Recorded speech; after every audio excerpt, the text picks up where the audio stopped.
Whether you're drawn to ancient pagodas or ultra-modern skylines, bustling urban markets or contemplative mountain monasteries, dumplings served from street carts, or tea served in elaborate ceremonies, you'll make some of the richest travel memories of your life in China and Japan.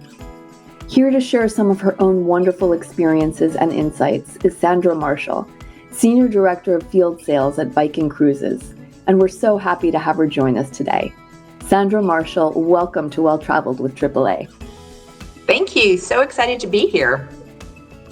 Well, you've had the great fortune to be able to travel to China and Japan pretty recently. Could you share some of your own personal favorite experiences with our listeners? Sure. How long do we have? Because really, there's so many, right? Yeah.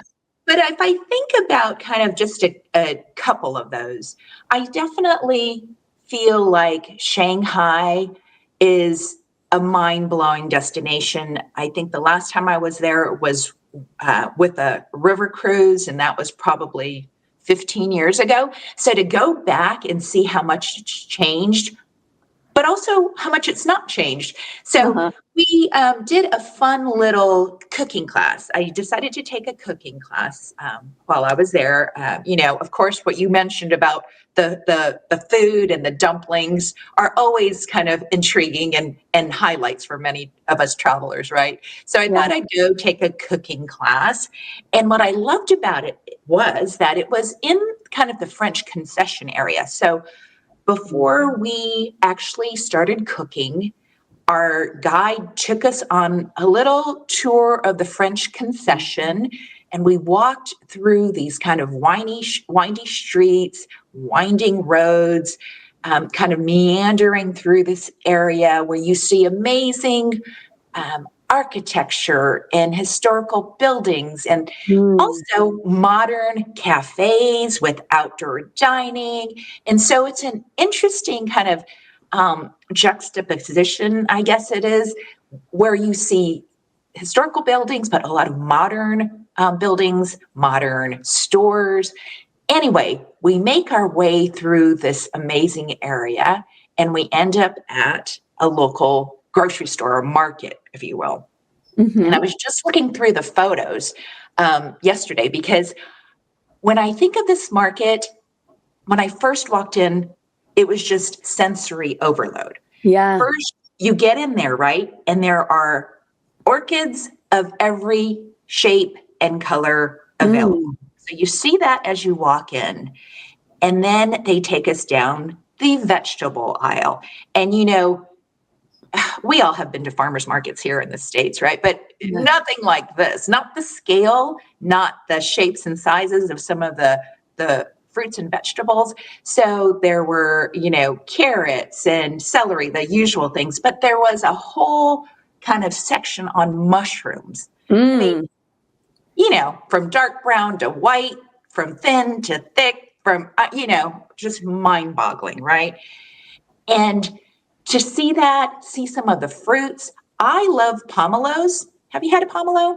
I love pomelos. Yes. Me too. So there were pomelos the size of basketballs. Like, oh my huge. God.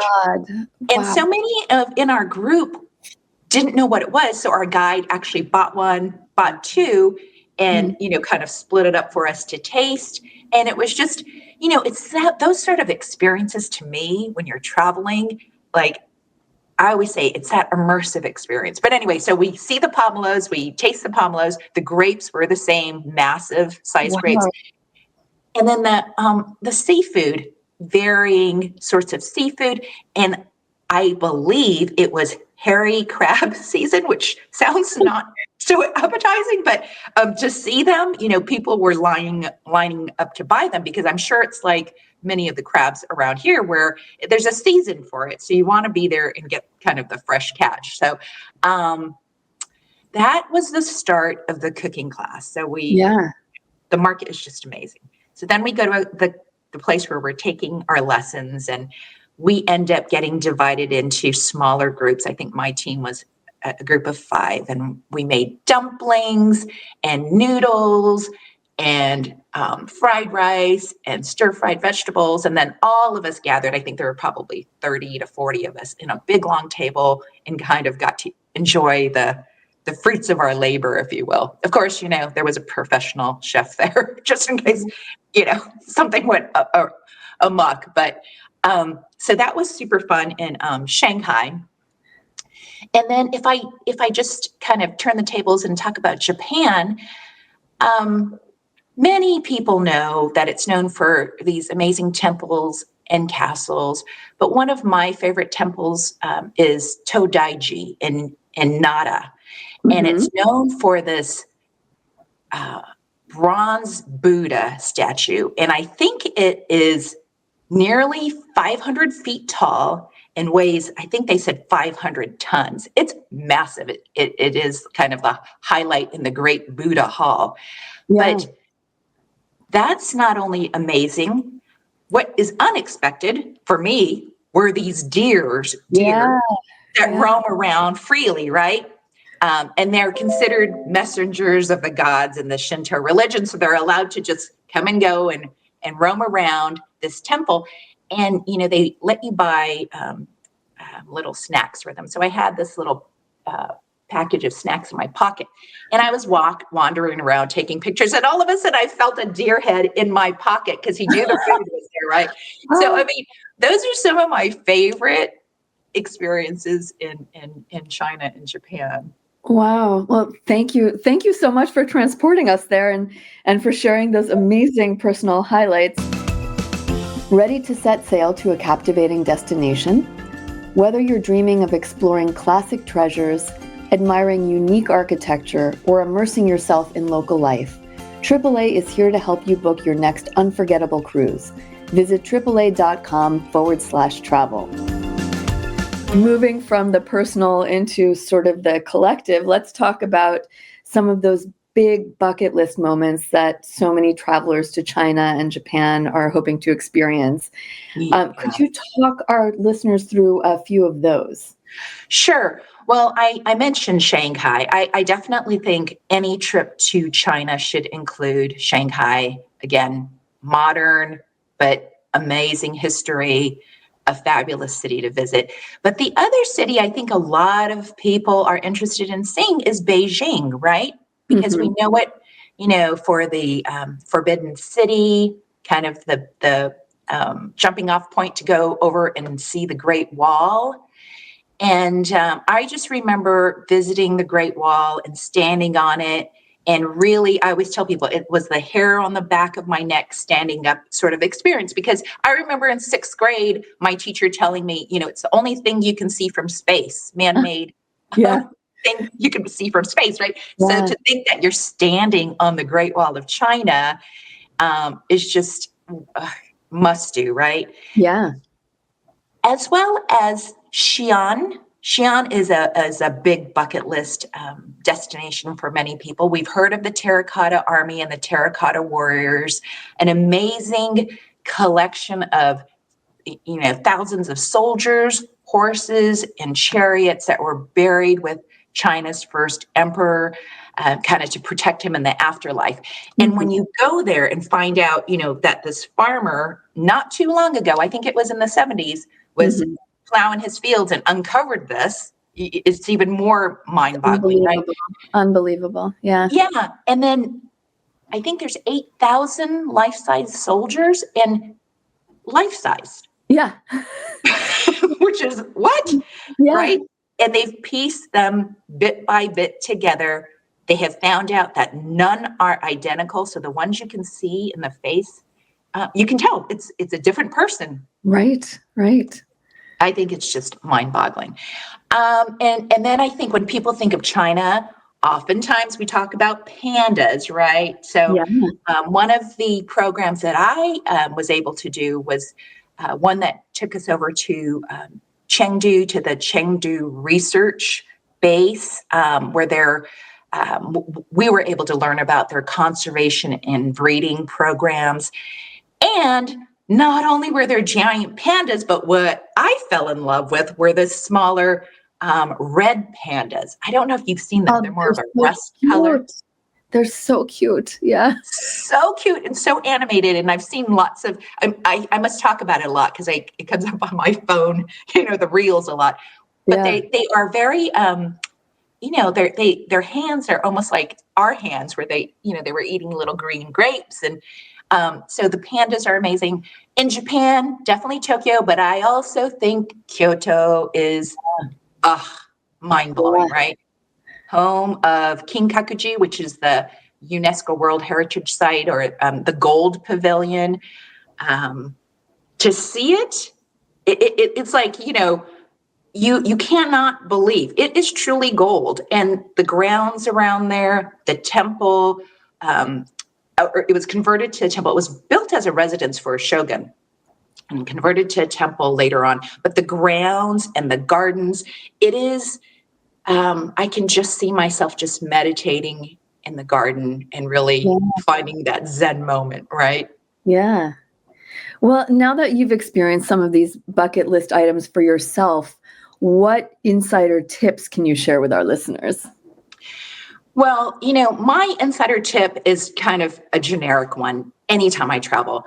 I think the more you can engage with the locals, the more you get out of your experience, right? And I don't, necessarily, I don't speak Mandarin, I don't speak any Chinese dialect, but I find that, with just pointing at things and asking questions, even in English. Well, nowadays you have Google Translate, which makes Right. it so much easier. But, the China, some of the places I went to in China were really off the beaten path, and they really don't get a lot of Western um, tourists. So, I remember talking to a little vendor that was making this sort of candy, and I had no idea what the ingredients were. And then, Mhm. she pulled out the packaging to show me like pictures of it. And it was just one of those fun sort of experiences that you have when you travel. Yeah. More practical, though, in China. I had heard that I should download Alipay, that app Yeah. to pay, and I found that really kind of a practical insider tip, if you will, Mhm. because a lot of, unlike Japan, I thought would be more.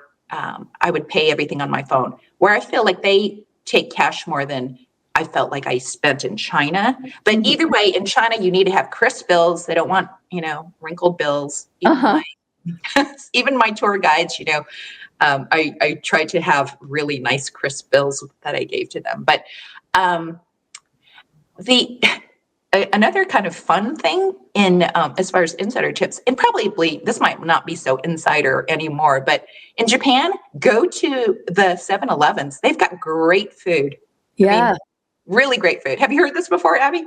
I've been to Japanese 7-Elevens and they are a wonder. Right? Yeah. Yeah. So, I mean, if you're hard pressed or, you're scrambling for, you know how it goes. You don't have lunch set up and now it's 3 o'clock and you're starving. Jump into 7-Eleven. They've got great food. Great one. Getting ready to travel? Make sure you and your travel investment are protected with travel insurance so you can do more and worry less. For more information, visit AAA.com/travel insurance. Is there an ideal time of year to go?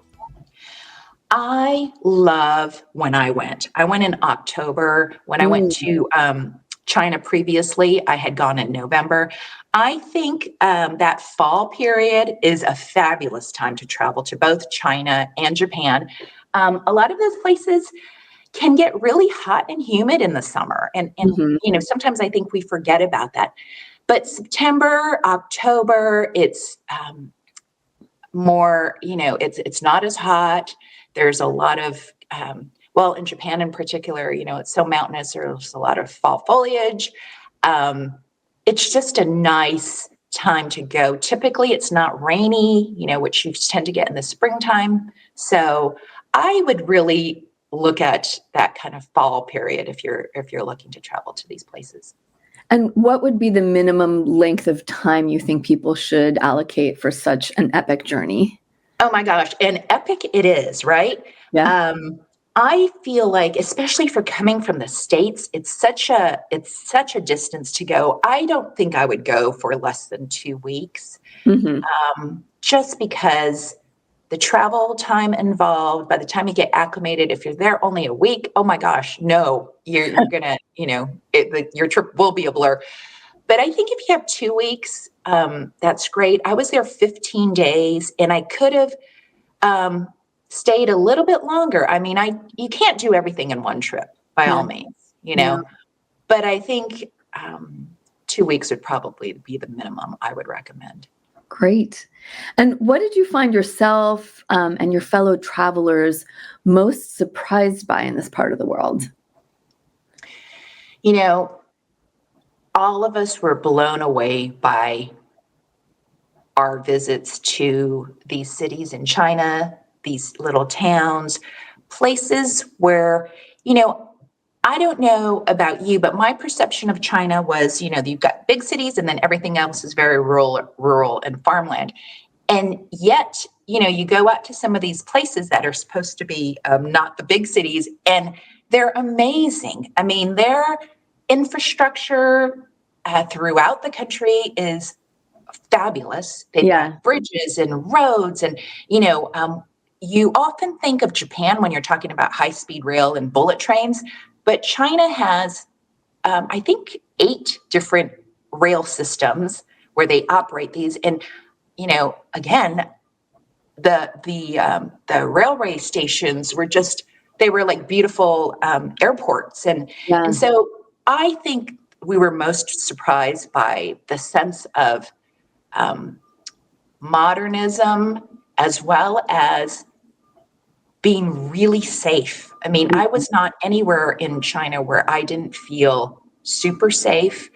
I think there's a mistaken notion that it can be dirty. I didn't see that at all. As a matter of fact, it was a very, very clean country. Everywhere I went was super clean. And you're talking about cities that have, 7 to 15 million people, and Right. you wouldn't see litter anywhere. Yeah. So that to me was super surprising. Are you enjoying Well Traveled with AAA? Subscribe to this podcast today and share your thoughts on ratings and reviews. Well, one of the things that I found a bit surprising and really intriguing is that I've been looking into cruises in this part of the world are coastal tours of China, because I think, for a long time, the more traditional cruise in China for tourists was a river cruise, like on the Yangtze River, and which is also beautiful. But are there some really cool coastal destinations that stand out for you in China? Absolutely. I actually was on a coastal China cruise. And what I loved about it was a lot of these places we visited were kind of off the beaten path for those of us from the US. But, they were kind of beach destinations for the Chinese. They of course knew about these great places. One of the port calls we made was in a place called Pingtan, and it's um, also known, unbeknownst to me, as the Maldives of China. Uh-huh. So, you're like, what? But Yeah. it's got this amazing, beautiful coastal scenery. What I found amazing were these huge, dramatic granite formations. So you had these stunning vistas and stunning views everywhere. And so you would see many of that kind of, you know, coastline, if you will. We also go to the Josen. We stop in a place called Josen, and it's on an archipelago. And if I recall correctly, I think it's the largest archipelago in China, but it Mhm. is made up of 1,300 islands, 3,300 reefs. And, we don't think about that, right? When we think of China, because Right. typically no one's talking about the coast of China. We're talking Mhm. about the inland destinations, right? Yeah. So those are things to really kind of consider when you're thinking about your China trip. There is an opportunity to visit a lot of these places along the coast and see some of this amazing landscape and scenery. And there was a place that we went to where, it was the closest point to see Taiwan from China, mainland China. So, it really interesting. And you're going through that Strait of Taiwan. So you're seeing, two countries on both sides of the ship that we were cruising on. Yeah, I mean, it is really something to kind of rethink your mind about when you're thinking about travel to China. Embark on your next iconic travel experience. With the help of a AAA travel agent, you can book your dream vacation and enjoy exclusive member benefits and unbeatable value. Find a AAA travel agent by visiting AAA.com/travel. When you are cruising to these kinds of destinations, what is life like on board? Are there local lecturers or cultural or culinary presentations? Yes, absolutely. Now, I was on a Viking cruise, and their focus is really kind of this a learning experience. So they do have local lectures on board to talk about the different destinations, the history, kind of the what's relevant in the areas that we're cruising. What I found really fun is the ship we were on had outdoor tables that were converted to Chinese hot pots. So if you wanted kind of a hot pot meal, you could go out there and have that. But then, of course, it's like many cruise ships where you could get a steak cooked to order, and it's not just Chinese food. It's whatever you would like on, you'd find on most cruise ships. But great experience. There are culinary presentations on board. I actually went to a tea ceremony on board. So, both of these countries, China and Japan, tea is such a part of their culture, right? To see a tea ceremony and kind of learn about the different teas and how it's served, that was fun, and that was done on board. Nice. And last, though, you've given us a preview of this already, but what does well-traveled mean to you? I think this is such a great question, because I think sometimes people mistakenly think they're well-traveled just because they've been to, all these places in the world, and they've checked out these great collector ports or collector cities. Yeah. But to me, I want to know, or I think you're well-traveled if you've really experienced the destination, right? Have you pushed yourself out of your comfort zone? Have you immersed yourself with the different cultures of the places you've gone to? Have you engaged with the people who live in these places? I always talk about having this kind of immersive experiential travel opportunity. I also always say it's a touch it, taste it, feel it sort of experience, right? Yeah. If you haven't had that, I'm not sure you're well-traveled. You could be well-traveled and have only gone, a few places. But I really think it is what you're learning from it. What are you learning from your travel experience? And I think if you're learning a lot, then you're well-traveled. Well, thank you so much for that and for all of the great insights you've shared today. And you've given us a lot to think about and dream about. I'm glad. You can find all of our interviews with other travel experts from around the world on the Well Traveled with AAA feed on Apple Podcasts and Spotify. We hope you'll rate us or leave a comment and let us know what you think. I'm Abby Kozolczyk. Thanks for listening.